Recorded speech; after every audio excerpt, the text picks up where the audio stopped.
Antenatal disorders है। इस video पे हम एंटीपार्टम हेमरेज के बारे में देखेंगे। एंटीपार्टम हेमरेज पे टू कंडीशंस होते हैं, जो प्लासेंटा प्रीविया एंड अब्रप्शो प्लासेंटा, ये दोनों होती है। This is the main one. Apart from that also there are some causes. Let me have a look at that. Antepartum hemorrhage, partum का meaning है it is childbirth, right? um, okay, a partum meaning it is childbirth, and anti is it's before that. Okay, before means prior, right? Haemorrhage में ना bleeding होती है। ये bleeding कब होती है? चाइल्ड बर्थ की पहले होती है। कब होती है चाइल्ड बर्थ? कब होती है? It is after 28th week of pregnancy, because 28th week के पहले जब ब्लीडिंग होती है उसको अबॉर्शन हो सकता है, नहीं तो कोई कारण हो सकता है। बट एपीएच स्पेसिफिकली कब बोलते हैं? Only the bleeding after 28th week of gestation, but before the onset of labour, because labour का थर्ड स्टेज में ब्लीडिंग होता है, that is normal, but before the onset of bleeding. Okay, so this is going to be called as antepartum haemorrhage. Okay, इसमें कुछ कुछ causes होती है, जैसे प्लासेंटल ब्लीड होती है, प्लासेंटा से प्लासेंटा प्रीविया और अब्रप्शो प्लासेंटा होती है, और अनएक्सप्लेन्ड इज कोई कारण नहीं है, इंटरमीडिएट कुछ रीजंस होती है, बट इसमें ये वाला रीजंस बिल्कुल एक्सक्लूड किया गया है। इसका रीजंस अलग है। Extra placental means number one is placental bleeding and other one is extra placental means placenta का अलावा जो भी कॉजेज होती है उसमें लोकल सर्वाइको वेजिनल लीशंस, लीशंस मतलब समथिंग गांठ जैसे जो होता है ना, जो एक्स्ट्रा ग्रोथ होती है, लीशंस। ओके, उसकी कारण से ब्लीडिंग हो सकता है। फॉर एग्जाम्पल जो सर्विक्स में पॉलिप, पॉलिप मतलब सपोज सर्विक्स इधर है, छोटा से यहाँ पर पॉलिप होंगे, extra growth, so that is also reason for bleeding. And cervix में बड़ा से कार्सिनोमा, ना तो वेजिना में कार्सिनोमा, तो वो भी एक कारण हो सकता है। वेरिकोस वेन, वेन होता है जो डीऑक्सीडेंटेड ब्लड लेके जाता है ना, तो यहाँ पर जो डायलेट बहुत ज्यादा डायलेट हो जाती है। इन केस कोई कुछ कांटेक्ट में आ रहा है, मींस कुछ बेबी डिलीवरी हो रहा है ना, तो कोई भी प्रॉब्लम हो रहा है, कहीं रास्ता में है, ये वेन पूरा फटने के बाद ब्लीडिंग होने के चांसेस होते हैं। Varicose when, this is the most disadvantage of that.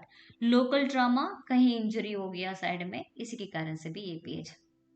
So once again just overall देख लेंगे। एक प्लासेंटा से ब्लीड होती है, that is called as a placental bleeding कहते हैं, तो उसमें placenta previa plus abruptio placenta, and the second one is extra placental causes, it is not related to placenta, so this is extra placental causes and unexplained, ये दोनों को बीच में है। So what is placenta previa is? It's unavoidable hemorrhage भी कहते हैं। Unavoidable mean there is no chance, मतलब कितना भी ट्राई करेंगे तो वहां पर वो ब्लीडिंग होने का चांसेस होता है। Placenta previa particularly definition देंगे। This is the placenta is implanted in the lower uterine segment. Okay, it is implanted. Which is implanted? The placenta is implanted in the lower uterine segment or near or over the internal os. Okay, वहीं पर आसपास में वो ये हो सकता है, मतलब प्लासेंटा इम्प्लांट होने के कारण से, but that is not a normal position. Suppose uterus है, यूट्रस में अपर यूट्राइन सेगमेंट में होना चाहिए, लोअर यूट्राइन सेगमेंट में इम्प्लांटेशन नहीं होना चाहिए, क्योंकि प्लासेंटा बढ़ते बढ़ते यहाँ पर 15 से 20 सेंटीमीटर आसपास में बढ़ते बढ़ते ऑस के ऊपर हो जाएगा, तो ऑस के ऊपर है तो प्रॉब्लम होगा। So this is what a placenta previa is. Okay, what are the theories of placenta? Important question ये अलग ही पूछा जाता है। ड्रॉपिंग डाउन थियरी मतलब ऊपर से एक बॉल डालेगा तो क्या होगा, नीचे डल जाएगा, राइट? एग्जाम्पल जैसे फॉर एग्जाम्पल यहाँ पर जो ओवरी है, ओवरी से यहाँ पर ओवम फर्टिलाइज होके यहाँ एम्पुला में फर्टिलाइजेशन हो गया, उसके बाद सीधा आ रही है, आते आते यहाँ पर 5वां दिन और 6वें दिन में ये जो नेवी ब्लू कलर होता है वो अपर यूट्राइन सेगमेंट है, वो एंटीरियर पार्ट में कहीं भी वहां पर वो इम्प्लांटेशन होता है, वो धीरे धीरे कोरियोनिक विले यहाँ पर आने लगता है ना, तो वो एंकर करने के लिए। यहाँ पर नहीं होते, जो लाइट ब्लू होती है यहाँ पर नीचे आ जाती है, that is why it is called as a placenta previa when it is going to be implanted in the lower uterine segment और इंटरनल ऑस के ऊपर आएगा, that is placenta previa is okay. यहाँ पर कभी कोई कारण होता है decidua, so decidua is what, जो इम्प्लांट होती है वो भी इसमें 3 लेयर मान के चलो, एंडोमेट्रियम, मायोमेट्रियम और पेरीमेट्रियम। जो एंडोमेट्रियम लेयर का यहाँ तो 3 लेयर्स अगेन इसको मान के चलो। सो इसमें जो पहला लेयर स्पंजी होती है, कॉम्पैक्ट होती है, जो बेसल लेयर होता है। सो ये बेसल लेयर छोड़ के ये पूरा पूरा जब डिलीवरी हो जाती है तो वो निकल जाता है, that is why it is called as a decidua. Decidua means the pregnant women's endometrium is called as decidua because वो डिलीवरी के बाद वो गिर जाती है। ओके, सो यहाँ पे एक्चुअली जो एंकर करते समय में क्या होता है, दिस इज रिएक्शन होती है। रिएक्शंस मीन्स यहाँ पर अटैच होना आसानी से नहीं है। एंडोमेट्रियम से केमिकल्स भी यहाँ पर वो जाती है वहाँ ए पकड़ने के लिए, बट इन केस वो एंकर नहीं हो रहे हैं, मतलब रिएक्शन सही नहीं है, केमिकल्स नहीं बन पा रहे हैं, सो सीधा सीधा वो नीचे आएगा, that is what it means is okay. And one more reason is जो यहाँ पर जो है जो zona pellucida, okay, zona pellucida जो होता है आउटर मोस्ट लेयर होता है ट्रोपोब्लास्ट और अंदर होते हैं एम्ब्रियोब्लास्ट। ये इसकी जो ट्रोपोब्लास्ट के ऊपर एक और लेयर होता है जोना पेलुसिडा, एक साइड में जहां पर अटैच होती है तो उस जगह में वो डिसअपियर होना चाहिए। In some times that is not at all been anchoring, so in that case it is going to happen। okay, second is a persistence chorionic activity। persistence का meaning क्या है, it is continuous, okay, it is continuously it is going being done। and chorionic activity जो chorion है अंदर वो मतलब divide होते होते अंदर ज़्यादा ही चलते रहता है। सो हो जाता अपर यूट्राइन सेगमेंट में धीरे धीरे उसका काम बढ़ते बढ़ते लोअर यूट्राइन सेगमेंट में आ जाएगा। Okay, that's what it is. For example जो डेसिडुआ बेसालिस मतलब जहाँ पर वो अटैच होती है उसको बोलते हैं डेसिडुआ बेसालिस, और जो ऊपर की जो पार्ट है देखो कैप्सूल जैसे दिख रहा है, that is called as decidua capsularis and the decidua vera ये कहता है। सो ये बढ़ते बढ़ते बढ़ते क्या होगा, यहाँ पर जो कैप्सुलरिस एंड वीरा में जोड़ा कनेक्शन होने लगता है और ऑटोमेटिकली यहाँ पर प्लासेंटा बढ़ने लगता है। So this becomes a big placenta, lower uterine segment होने का चांसेस होता है। Defective decidua mean something is problem with the chorionic villi, और वहाँ पर वो बढ़ते बढ़ते जो से प्लासेंटा का जो गोल होती है वो 15 से 20 सेंटीमीटर होना चाहिए, बट यहाँ पे थोड़ा बढ़ के और साइज भी बढ़ेगा। मोस्टली सिफिलिटिक प्लासेंटा होता है, it is larger in size. And this placental ये है लोअर यूट्राइन सेगमेंट में वो अंदर जाने के बाद। So it forms something called as accreta, increta, apocreta। Okay, as I told you endometrium में पहला 2 layers में ही वो रहना चाहिए, कभी कभी वो अंदर चला जाता है। नॉर्मली दिस इज एंडोमेट्रियम है, एंडोमेट्रियम का अंदर में जो है कॉम्पैक्ट और स्पंजी लेयर का अंदर में रहेगा, एंड ये है स्पंजी लेयर, उसके नीचे वाला जो बेसालिस लेयर में नहीं बनेगा। Okay, functionalis. This is accreta. Accreta में क्या होगा, एंडोमेट्रियम में थोड़ा अंदर आ गया, ये तो है मायोमेट्रियम तक पहुंच गया, देखो मसल्स का यूट्रस का मसल्स तक पहुंच गया, that is called as increta. And percreta means जो बाहर आ गया।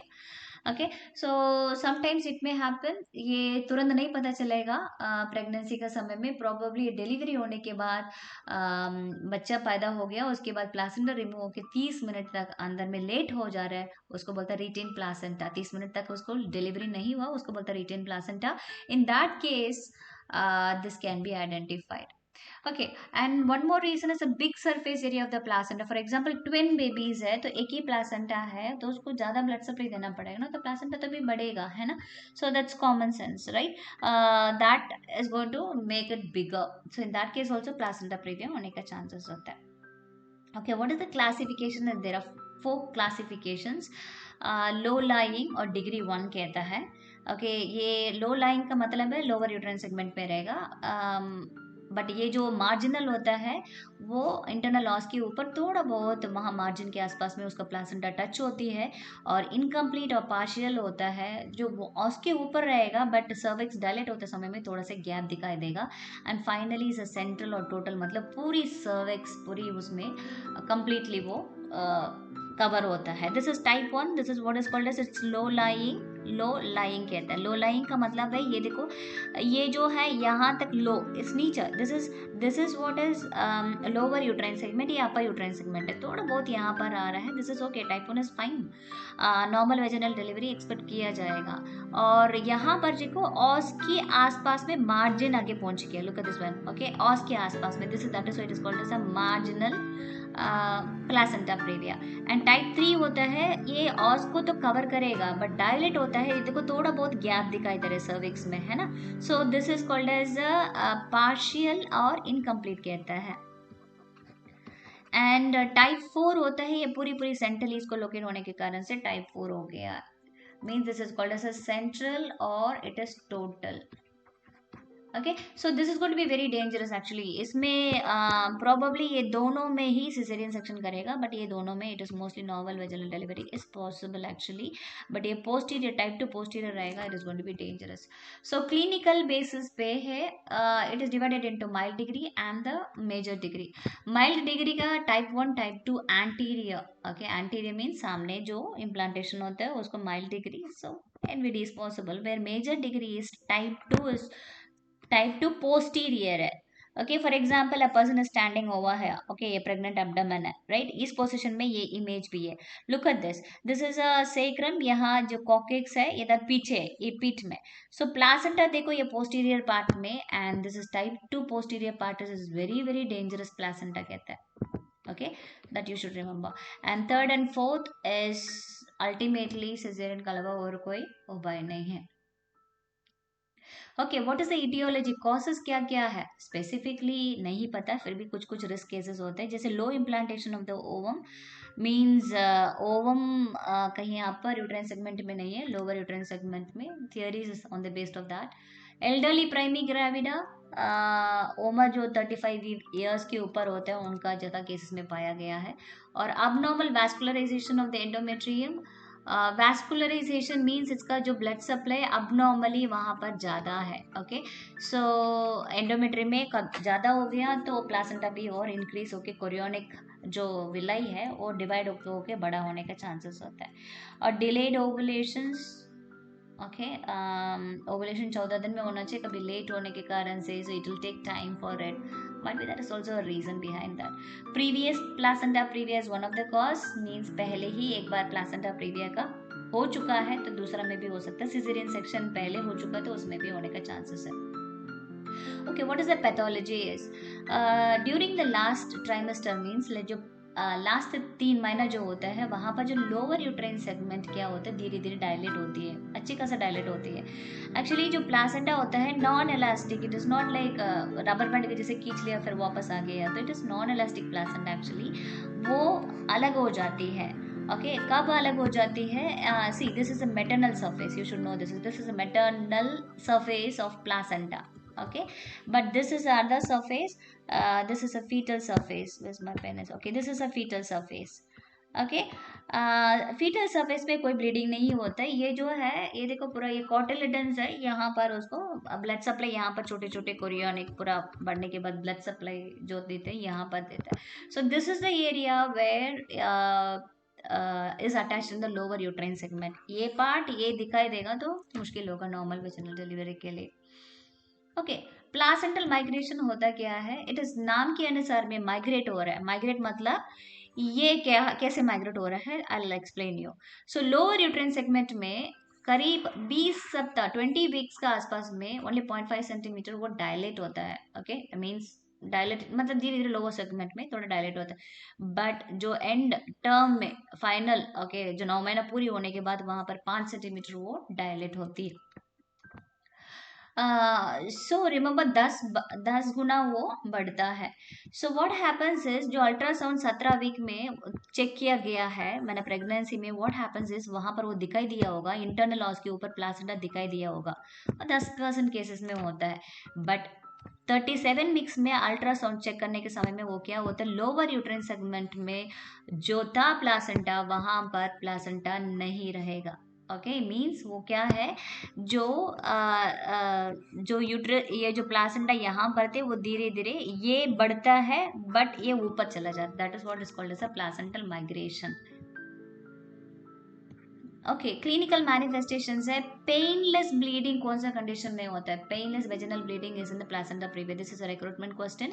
ब्राइट रेड होती है, जैसे फ्रेश रेड कहीं कट गया तो क्या लाल दिखाई देता है ना, बट मेरून कलर दिखाई देता है, पुराना ब्लड है, ये पुराना ब्लड नहीं है, ये फ्रेश ब्लीडिंग होता है, ओके, कॉजलेस कोई कारण नहीं है, it is very clear, apparently mean it is very clear is costless, recurrent माने बार बार होता है, and mostly after 38 weeks, minor cases है तो, बट जो बड़ा है मेजर केसेस में उसके पहले भी आ सकता है, बट बात ये है 28 वीक्स ऑफ जेस्टेशन की बात ही ब्लीडिंग होगी।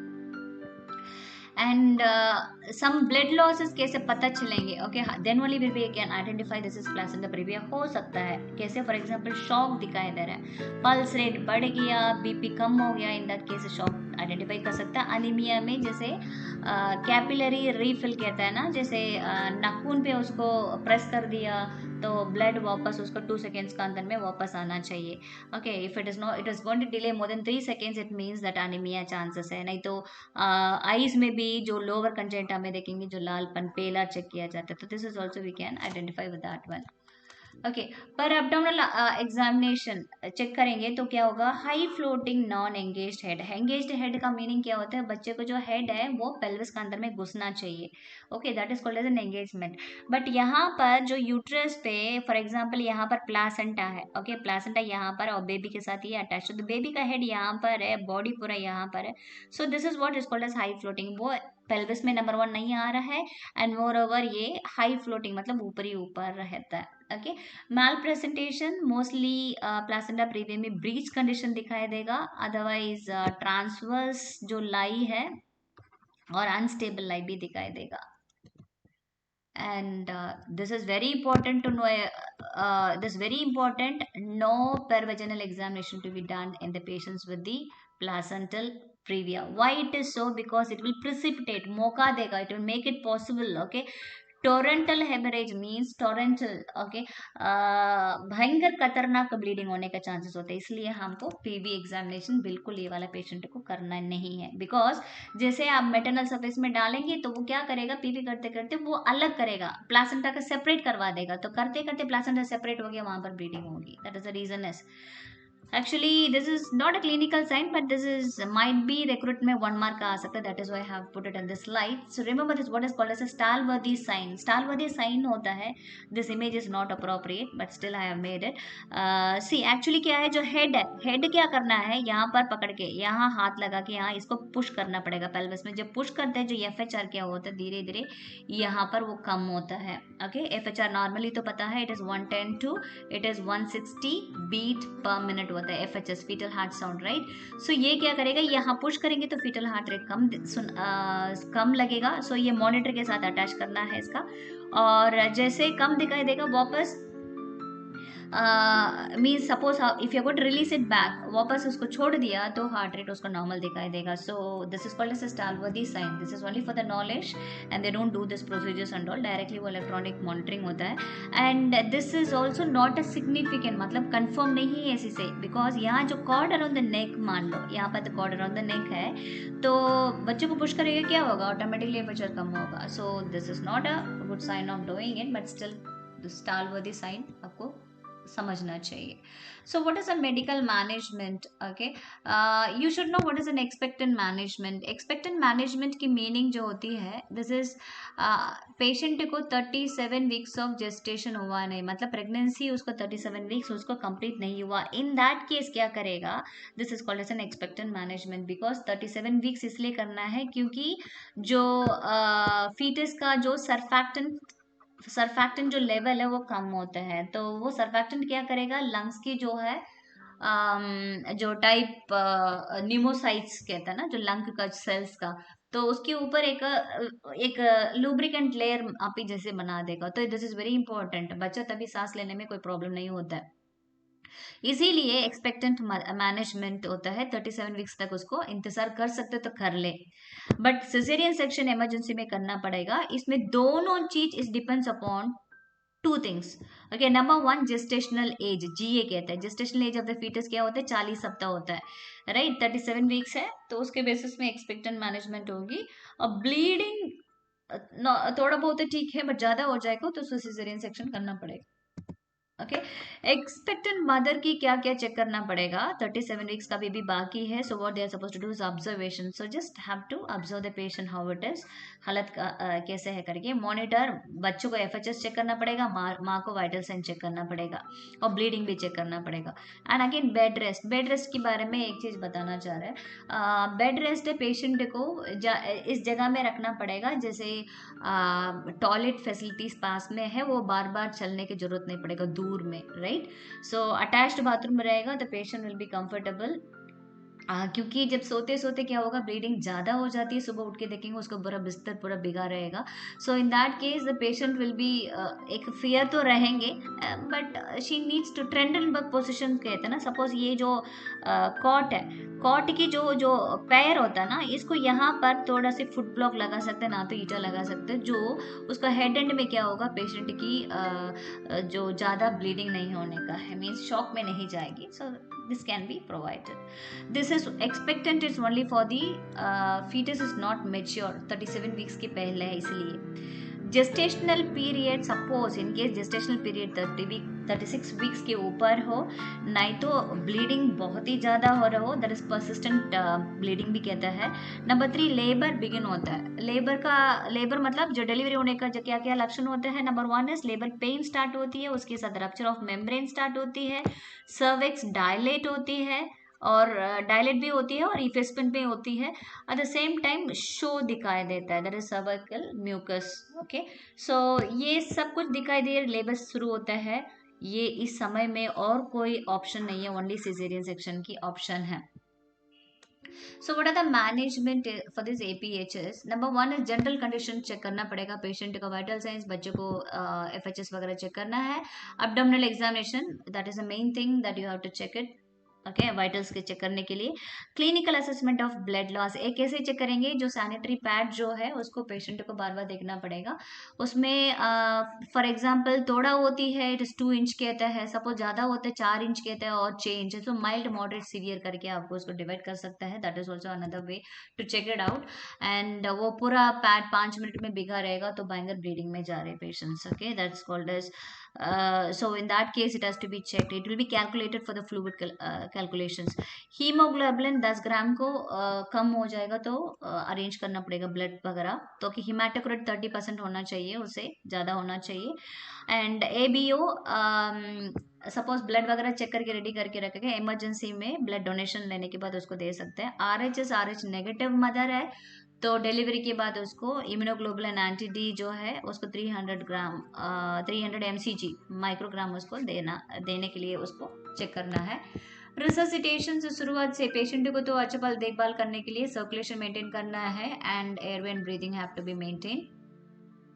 आईवी इन्फ्यूशंस पे नॉर्मल सलाइन 0.9% वाला जो है, this is a routine isotonic solution, and as well as RL is the most good one, so that is can be we have to keep it ready.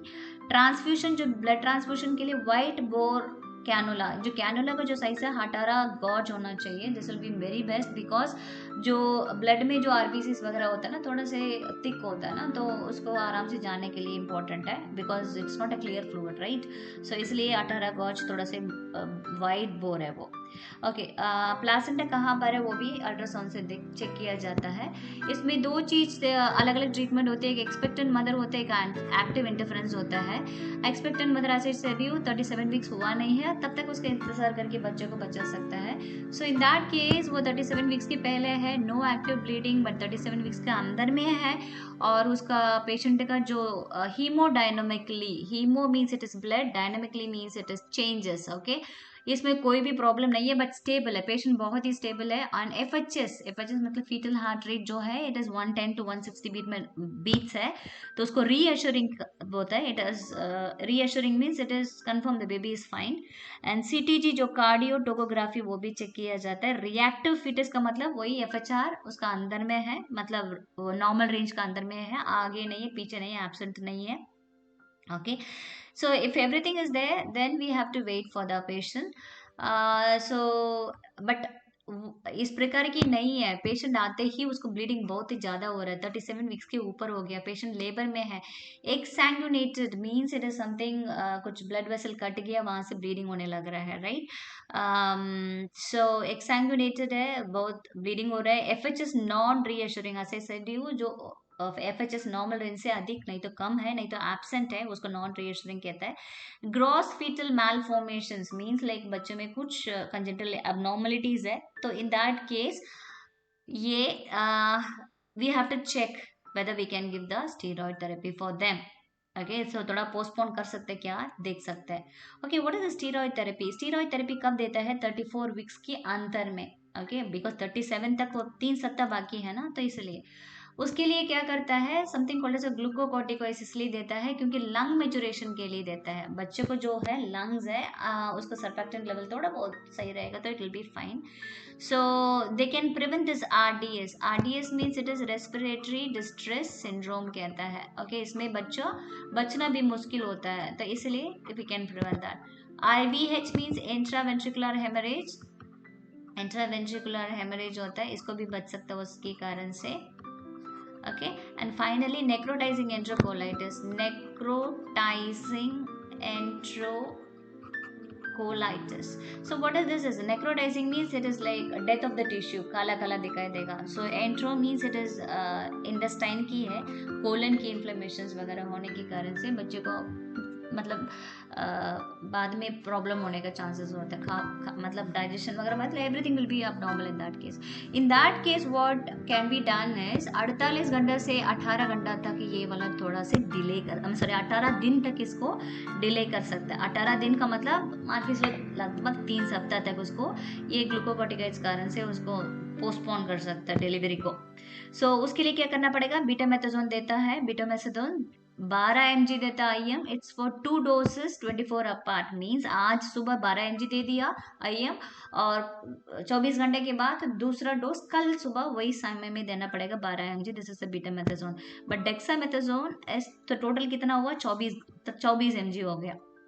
But डेक्सामेथाजोन जो है 6 mg जो होता है, you can give it as IM। Okay, same IM 6 hours, every 6 आवर्सली, मतलब तो 4 dose देना पड़ेगा, तो mg 4 हो गया 24 mg। सो दोनों एक ही इक्वल है, उसी प्रकार की देना है। ओके, सो अल्ट्रासोनोग्राफी चेक करने के बाद सपोज वो सर्विक्स के ऊपर है। Okay, this is the figure. Okay, जो सर्विक्स के ऊपर है, yeah, what I wanted to mention, I'm sorry. Okay, this is the internal loss. Internal loss के ऊपर में प्लासेंटा 2 सेंटीमीटर के ऊपर है। ओके, प्लासेंटा यहीं आसपास में ऊपर है। इन दैट केसेस अब ओटी में शिफ्ट करना पड़ेगा पेशेंट को, बस उसका डबल सेटअप करना पड़ेगा, मींस वेजिनल डिलीवरी को भी चेक करना है और सिजेरियन सेक्शन, ये दोनों के लिए आपको रेडी करना पड़ेगा। सो इन केस वो दोनों रेडी करने के बाद rupture, artificial rupture of membrane. So यहाँ पर आप कॉकर डालेंगे, फटेगा और उसके एमनियोटिक मेम्ब्रेन का तो रप्चर करना है। करने के बाद with oxytocin you can, suppose the progress is very satisfactory, you can go for the normal vaginal delivery. In case bleeding है plus no progress in the labour, so it has to go for the caesarean section only. So suppose ये जो है placenta ये 2 centimetre यहीं पर आसपास में touch कर रहा है प्लासेंटा का, तो in that case there is no other go, तो इमीडिएटली उसको caesarean section without internal examination is. Complications of the mother पे प्रेगनेंसी के समय में अलग कॉम्प्लिकेशंस होता है, जो varying degree is mild, moderate and shock. Okay, mild, moderate and severe shock होती है। ओके, मैल प्रेजेंटेशंस में वही ब्रीच हो सकता है, अदरवाइज ट्रांसवर्स लाई, अदरवाइज अनस्टेबल लाई। ओके, प्री मेच्योर लेबर है, 37 वीक्स से पहले भी डिलीवरी होने के चांसेस होती है। Massive death due to the massive huge bleeding के कारण से हो सकता है, बहुत ज़्यादा ही ब्लीडिंग है। लेबर का समय में early rupture of membrane, rupture of membrane के बारे में आपको पता होना चाहिए, जो फर्स्ट है, सेकेंड है और थर्ड स्टेज ऑफ लेबर पे आपको ये डिवाइड होना। ओके, लेबर पे ओके, डिलीवरी का समय में जो फर्स्ट स्टेज होती है इसमें पेन बस आता है। ओके, पेन के बाद में रप्चर ऑफ मेम्ब्रेन होता है यूजुअली, सो यही पर फर्स्ट स्टेज में आता है, बट उसके पहले ही उसका रप्चर हो गया, so you called as early rupture of membrane. Cord prolapse होता है तो कॉर्ड बाहर निकल के दिखाई देगी, this displacement of the cord कहता है। Slow dilatation of the cervix, so 1 centimetre per hour primary में होती है, ओके, लेबर का जो टाइमिंग्स है, और 1.5 सेंटीमीटर पर आवर होती है मल्टी में। सपोज इससे कम होता है, in that case it is a slow dilatation, that also can lead to a problem. Intrapartum haemorrhage, intra means it is within the childbirth का time पे ही ब्लीडिंग होने का चांसेस है। इंक्रीज इंसिडेंस ऑफ ऑपरेशन की द्वारा CS caesarean section की ज्यादा चांसेस है।